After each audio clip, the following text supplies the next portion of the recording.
اس لڑکی نے خلیل الرحمان قمر صاحب کو ہنی ٹریپ کیا اور ہنی ٹریپ کرنے کے بعد کیا کچھ کیا، ساری تفصیلات اس ویڈیو میں بتاؤں گا۔ اور ساتھ ہی ساتھ آج خلیل الرحمان قمر صاحب نے پریس کانفرنس بھی کی ہے اور آ کر سارا احوال بتایا کہ میرے ساتھ کیا کچھ ہوا اور مجھ پر ایک گولی بھی چلائی گئی جو میری خوش قسمتی کہ مجھے لگی نہیں۔ جناب علی، یہ واقعہ کل کا نہیں، پرسوں کا نہیں، بلکہ 15 جولائی کی رات 4:40 پر خلیل الرحمان قمر صاحب ایک لڑکی کے گھر جاتے ہیں جس کا نام عروج ہے۔ اب یہ لڑکی پچھلے 7 روز نہیں بلکہ 15 روز سے خلیل الرحمان صاحب کے ساتھ رابطے میں تھی۔ یہ الفاظ خلیل الرحمان صاحب کے اپنے ہیں کہ 15 دن سے میری اس کے ساتھ بات چیت چل رہی تھی۔ خاص طور پر آپ سے ملنے آئی ہوں، میں ڈرامہ بنانا چاہتی ہوں، میں چاہتی ہوں کہ آپ ڈرامہ لکھیں جیسے آپ معروف ڈرامے لکھ چکے ہیں اور وہ کامیاب بھی ہوئے ہیں۔ اب جناب علی 12 بجے وہ خلیل صاحب سے رابطہ کرتی ہے، بقول خلیل صاحب کے کہ میں 4:40 پر اس لڑکی کی رہائش گاہ پہنچ گیا جس کی رہائش گاہ بحریہ ٹاؤن میں تھی۔ اب اس کے فلیٹ میں جا کر بھی بیٹھا ہی تھا کہ بیٹھا ہی تو ساتھ ہی دروازہ نوک ہونا شروع ہو گیا۔ دروازہ نوک ہوا تو دیکھا 7 مسلح افراد اندر داخل ہوئے اور آ کر میرے پاس بیٹھ گئے۔ جیسے ہی بیٹھے ساتھ ہی میرے ساتھ مطالبہ کیا کہ اپنا موبائل دے دیں، اپنا ATM دے دیں، اپنی گھڑی دے دیں، جو بھی آپ کے پاس قیمتی چیز ہے وہ دے دیں۔ اب خلیل صاحب کہتے ہیں کہ میں لڑکی کا منہ دیکھ رہا ہوں کہ یہ میرے ساتھ کیا معاملہ چل رہا ہے، لیکن لڑکی خاموشی سے بیٹھی ہوئی ہے۔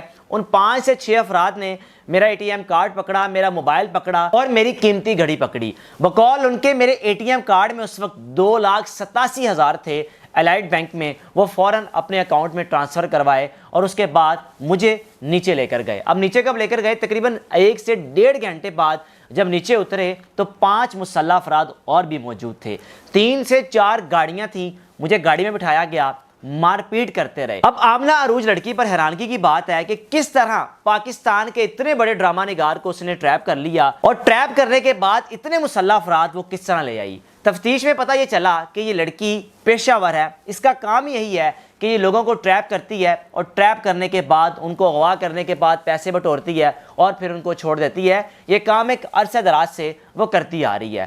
اب خلیل صاحب کے بقول جب میں نیچے آیا تو 4 سے 5 افراد اور بھی تھے، میری گاڑی بھی پکڑ لی، میری گاڑی کوئی اور چلاتا رہا، مجھے کسی گاڑی میں جب بٹھایا گیا میری آنکھوں میں کالی پٹی باندھ دی گئی اور کالی پٹی باندھنے کے بعد مسلسل 1 سے 1.5 گھنٹہ گاڑی چلاتے رہے۔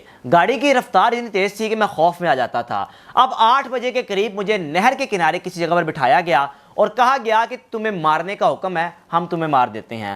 اب مارنے کے ساتھ ساتھ مجھے 1 کروڑ روپیہ تاوان بھی مانگتے رہے۔ خلیل صاحب کے بقول میں نے کہا مجھے ایک تو مارنا چاہتے ہو تو تاوان کس چیز کا مانگ رہے ہو؟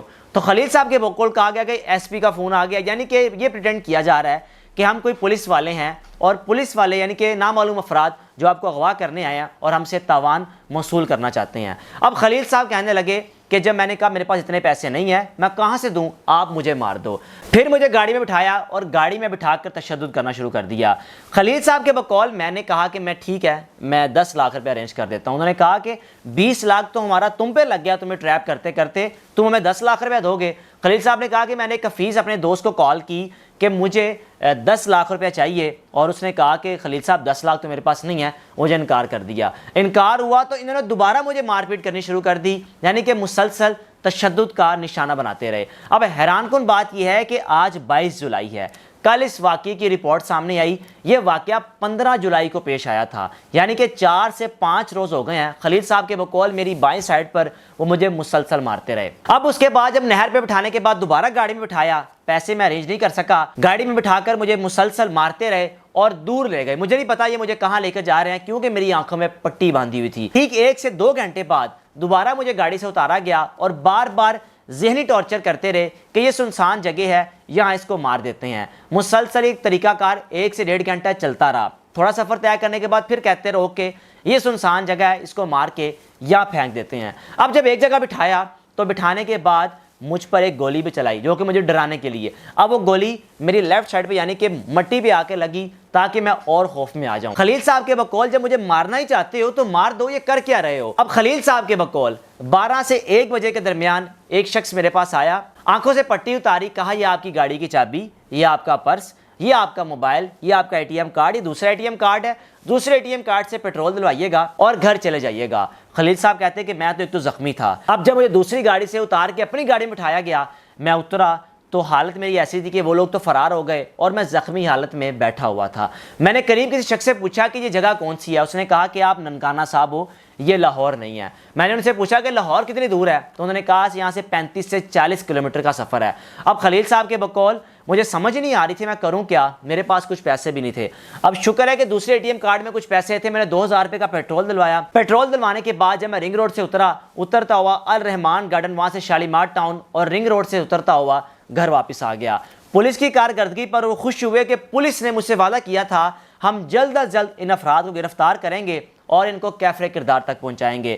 صحافیوں نے بڑے سخت سوالات کیے خلیل صاحب سے کہ آپ کو کیا ضرورت پڑی تھی کہ آپ رات کے 4 بجے، یعنی کہ طلال چودھری صاحب کے ساتھ واقعہ پیش آیا تھا فیصل آباد میں، کہ رات کے 4 بجے جب کسی کو ملنے گئے اور جب مار پیٹ کا نشانہ ان کو بنایا گیا تو انہوں نے کہا کہ میں تنظیم سازی کے لیے گیا ہوا تھا۔ خلیل صاحب نے کہا کہ مجھ پر بھی الزام لگا رہے ہیں کہ میں تنظیم سازی کے لیے گیا تھا، رات کو اگر میں مرد کو ملوں مسئلہ کوئی نہیں ہے، کسی خاتون کو مل لوں تو آپ کو مسئلہ ہے۔ یعنی کہ صحافیوں کے ساتھ بھی ان کی نوک جھوک چلتی رہی۔ صحافیوں نے سخت سوالات کیے کہ آپ کیا آئے روز کسی خاتون کے ساتھ ہی کیوں مسئلہ ہوتا ہے؟ تو ساتھ بیٹھے ڈی آئی جی عمران کشور صاحب کہنے لگے کہ آپ یہ بات نہ کریں، یہ بات اس کیس سے ریلیٹڈ نہیں ہے، آپ کوئی اور بات کریں۔ یعنی کہ خلیل صاحب ایک تو غصے میں بھی نظر آ رہے تھے اور ساتھ ہی ساتھ ان کو اس بات کا غصہ یہ بھی تھا کہ اس لڑکی نے مجھے کیسے ٹریپ کر لیا۔ ان کے بقول کہ میں 15 روز سے اس لڑکی کے ساتھ میری چیٹ چل رہی تھی، بالکل تصاویر وغیرہ سینڈ ہو رہی تھی، مجھے کیا پتا تھا، اس طرح تو بے شمار لڑکیاں مجھ سے رابطہ کرتی ہیں اور ڈرامے کے لیے کہتی ہیں۔ میں نے بھی یہی سمجھا کہ اس نے ڈرامے کے لیے مجھ سے رابطہ کیا ہے، میرا تو یہ روزگار ہے، میرا یہ کام ہے، اسی سے میں پیسے کماتا ہوں۔ اگر کوئی مجھے اپنی جگہ پر بلا رہا ہے کہ آپ آئیں، آ کر بات کریں، ہم ڈرامہ لکھنا چاہتے ہیں، ڈرامے میں کام کرنا چاہتے ہیں، تو میں تو جاؤں گا۔ اب خلیل صاحب نے 15 جولائی کا واقعہ 21 جولائی کو پولیس میں کیوں رپورٹ درج کروائی، اور یہ بھی بات سامنے آئی کہ خلیل صاحب واقعہ درج کروانا چاہتے ہی نہیں تھے، یعنی کہ FIR درج نہیں کروانا چاہتے تھے، تو آرگنائزیشن کرائم یونٹ کے کہنے پر اس FIR کو درج کیا گیا اور اس عروج نامی لڑکی کو ان مسلح افراد کے ہمراہ گرفتار کیا گیا۔ گاڑی بھی برآمد کر لی گئی ہے۔ اب لیٹس سی آگے کیا چلتا ہے کہ لڑکی کو جب گرفتار کیا گیا ہے، کیا لڑکی کے ہمراہ پریس کانفرنس کی جائے گی، لڑکی اور کیا انکشافات کرتی ہے، یہ تو آنے والے دنوں پتہ چل جائیں گے۔ اپنے میزبان کو اجازت دیجیے، اللہ حافظ۔